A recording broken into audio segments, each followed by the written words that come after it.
question is to Mr. Trivedi. Sir, your party believes that Somnath se Silchar tak, Kanyakumari se Kashmir tak, there is one cultural oneness, there is one civilizational unity that connects, and it is not political or territorial in nature. इसका क्षेत्र से कोई संबंध नहीं है. ये कैसा राष्ट्रवाद है जिसको सांस्कृतिक राष्ट्रवाद के रूप में हम सब जानते हैं?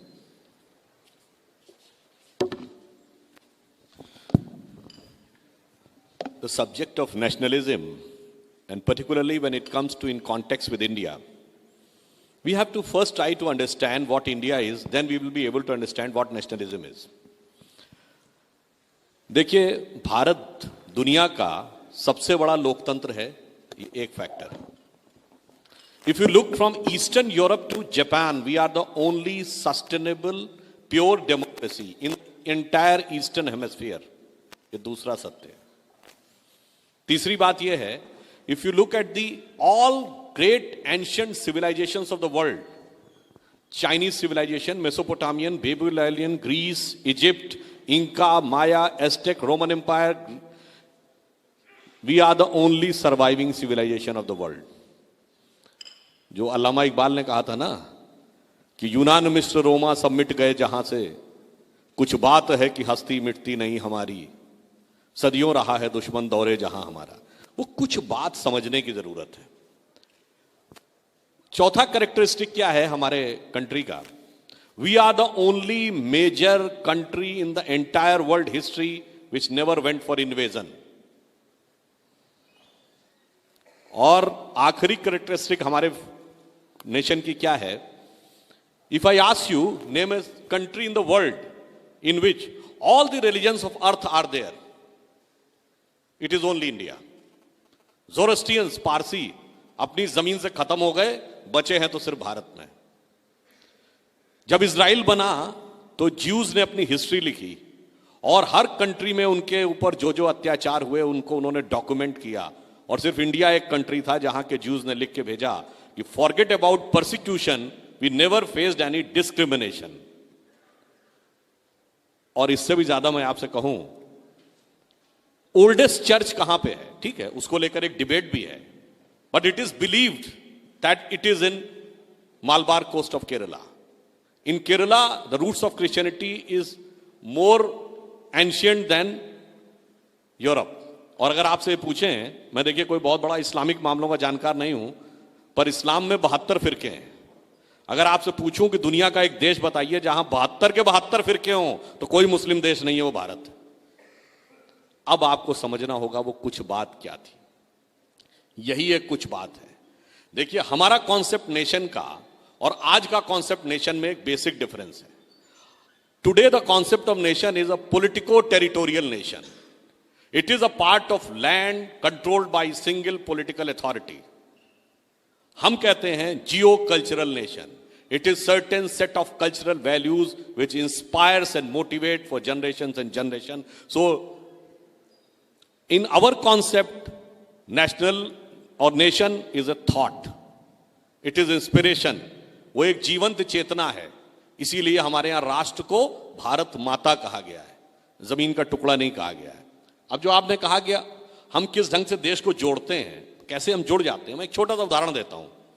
आप देश के किसी भी हिस्से में खड़े होकर जो हमारी संस्कृति के प्रतीक है, दुर्भाग्य यह है कि जो कुछ बात थी उसको मैकॉले स्कूल ऑफ थॉट के चलते हुए उसको रिलीजियस एंगल में पोर्ट्रे करके एक पर्टिकुलर आइडियोलॉजी पे डाल दिया गया. मैं एक छोटी सी बात कहता हूं. इस देश के जो राष्ट्र पुरुष हैं, आप कहिए जी मैं तो राम का भक्त हूं, तो राम की राजधानी अयोध्या से लेके और राम सेतु दक्षिण तक पूरा का पूरा देश से आप कनेक्ट हो जाते हैं. आपने कहा नहीं जी राम का नहीं जी, मैं तो शंकर जी का भक्त हूं, तो अमरनाथ से लेके रामेश्वरम तक और काशी विश्वनाथ से लेके मल्लिकार्जुन तक आप पूरे देश से जुड़ जाते हैं. आपने कहा नहीं जी मैं तो देवी का भक्त हूं, तो आप वैष्णो देवी से लेके और कन्याकुमारी तक और मुंबा देवी से लेके कामाख्या तक जुड़ जाते हैं.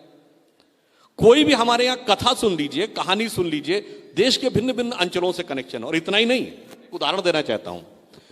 रामेश्वरम आप में से जितने लोग गए होंगे, अगर आपने देखा हो वहां 22 कुओं से स्नान करना पड़ता है. वो हर 22 कुआं एक एक तीर्थ का सिंबल है. Means sitting on the farthest southern point of country, you are connected to the northernmost part. और जब आप वहां रामेश्वरम में शिवलिंग के दर्शन करने जाते हैं, उससे पहले पुजारी कहता नहीं नहीं पहले इस वाले शिवलिंग के दर्शन करिए. तो आप कहते हैं ये कौन है? कहते हैं ये काशी विश्वनाथ। काशी विश्वनाथ कहां? नॉर्थ में। आपको दूसरा उदाहरण देता हूं। जब आप पूजा करते हैं, हाथ में जल लेते हैं, तो पुजारी क्या श्लोक बोलता है? गंगे च यमुने च गोदावरी सरस्वती नर्मदे सिंधु कावेरी जलेस्मिन सन्निधिम कुरु। देश की सारी नदियों के जल को मैं प्रतीक रूप में स्मरण करता हूं। ये वो चीज है जो आप किसी भी परिस्थिति में रहें, कोई हिस्सा किसी भी पॉलिटिकल पावर के कंट्रोल में रहे, मगर आपका दिल उससे जुड़ा रहता है। और आज भी वो चीज है। उदाहरण दे के कहता हूं, ननकाना साहब पाकिस्तान में चला गया, पर गुरु नानक की शिक्षाएं भारतीय इतिहास का हिस्सा है या पाकिस्तान के इतिहास का? न पाकिस्तान के इतिहास का हिस्सा है, न पाकिस्तान ओन करता है। ओन भी हम ही करते हैं और वो हिस्सा भी हमारा है। तो कोई जमीन का टुकड़ा कट जाने से चेतना नहीं कट जाती। और आज भी मैं कहूंगा, हमारे नेशनल एंथम में पंजाब, सिंध, गुजरात, मराठा है। तो सिंध तो आज भारत का हिस्सा नहीं है। कुछ लोगों ने शायद कोर्ट में जाके प्रयास भी किया था। खैर, वो जो भी टेक्निकल रीजन से इससे कोर्ट ने मना कर दिया। तो पंजाब, सिंध, गुजरात, मराठा कहता है सिंध आज भी हमारा हिस्सा है कॉन्शियसनेस का। इसलिए हम जिस नेशनलिज्म की बात करते हैं वो हमारा, देखिए, कंट्री अलग है, नेशन अलग है, देश अलग है, राज्य अलग है और राष्ट्र अलग है। देश है जमीन, राज्य है पॉलिटिकल अथॉरिटी। अगर पॉलिटिकल अथॉरिटी सब कुछ होती तो 20वीं सेंचुरी में दुनिया का सबसे पावरफुल देश था यूएसएसआर। जरा सी पॉलिटिकल अथॉरिटी कमजोर हुई, 15 टुकड़ों में विभाजित हो गया। पूरा यूरोप रोमन एम्पायर के रूप में एक देश था 1000 साल पहले। आप एक ब्रिटिश और एक फ्रेंच को देखेंगे ना, उसमें जितना अंतर आएगा उससे उतना अंतर आपको एक पंजाबी और एक केरला नजर आएगा। Still we are one nation after 1000 year of foreign dominance. और भाई साहब, वो एक साथ नहीं रह पाए। क्यों? वो इसलिए हमारे लिए राष्ट्र चेतना है, और न चेतना को कोई मार सकता है, न चेतना को कोई काट सकता है। उनके लिए देश एक जमीन का टुकड़ा है जिसे कब्जा भी किया जा सकता है, जिसे तोड़ा भी जा सकता है। इसलिए हम सांस्कृतिक राष्ट्रवाद में विश्वास करते हैं।